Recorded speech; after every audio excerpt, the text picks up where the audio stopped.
savait que ça allait être difficile ici à Épinal. Voilà, il y a un gros public, on suivait aussi les résultats d'Épinal, ce qu'ils faisaient en D2. Voilà, c'est une belle équipe avec beaucoup d'engagement, on ne s'attendait pas à un match facile. La preuve, c'est que dès le début du premier tiers, on laisse une ou deux chances directement sur le premier chiffre. Donc voilà, on savait que ça allait être difficile, c'était pas notre meilleur match, ça c'est sûr. Maintenant, la victoire est là et il faut qu'on se concentre sur la suite. Ouais, vous êtes fait bouger dans les 2-3 premières minutes, vous ouvrez le score avec réalisme, parce que c'est deux occasions à peu près, et Épinal qui touche 2 fois les poteaux.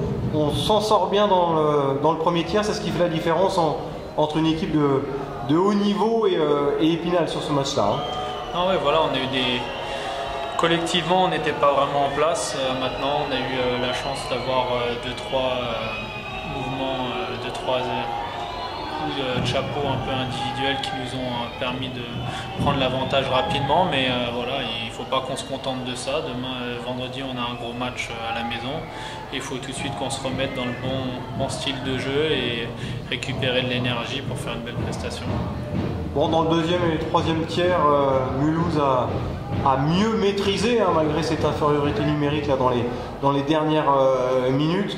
Bon, c'est ce qui fait un petit peu la force de votre équipe. Vous pouvez vous appuyer sur les joueurs d'expérience notamment.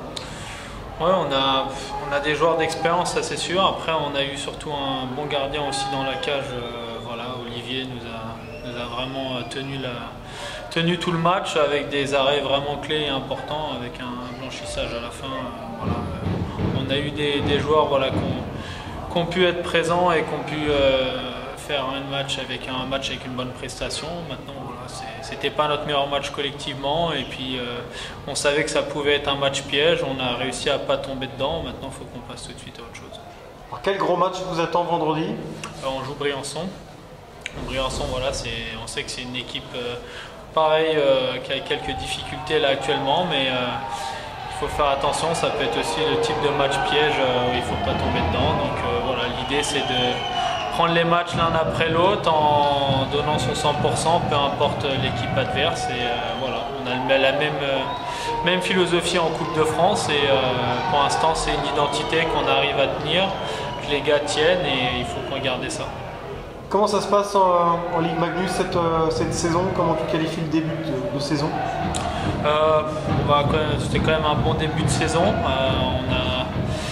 On a réussi à aller prendre des points dans des situations un peu difficiles. Voilà, on a beaucoup de blessés depuis le début de l'année. On est quand même en moyenne à 4-5 joueurs absents à chaque fois sur chaque match. Donc on peut dire que pour l'instant c'est un bon début de saison. Maintenant il ne faut rien lâcher. La saison elle est longue. Ça peut très vite basculer en mieux ou en pire, donc il faut se concentrer.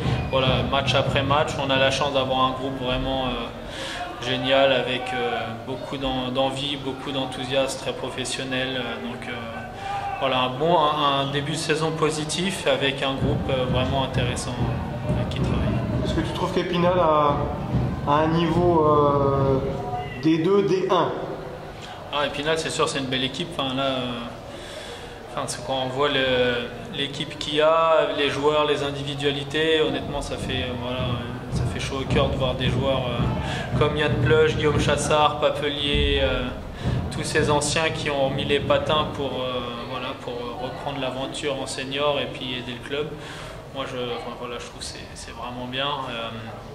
Ils ont une très belle équipe. Je suis un peu les résultats de ce qu'ils font. Voilà, l'erreur qu'il ne va pas falloir qu'ils fassent, c'est que c'est une équipe un peu leader, de ne pas prendre les matchs un peu à 50%, y aller vraiment à 100%. Mais ils ont un bel effectif avec beaucoup de joueurs d'origine spinalienne et je pense que c'est aussi ce qui fait la différence et ce qui va leur permettre d'aller jusqu'au bout parce qu'il y a des joueurs pour qui c'est vraiment important et à qui ça tient à cœur de faire une bonne saison pour le club. Et ça se ressent vraiment dans leur engagement, dans leur philosophie, dans leur manière de jouer. Ça se sent que c'est des joueurs qui ont un projet commun et je suis persuadé qu'ils vont aller au bout en tout cas.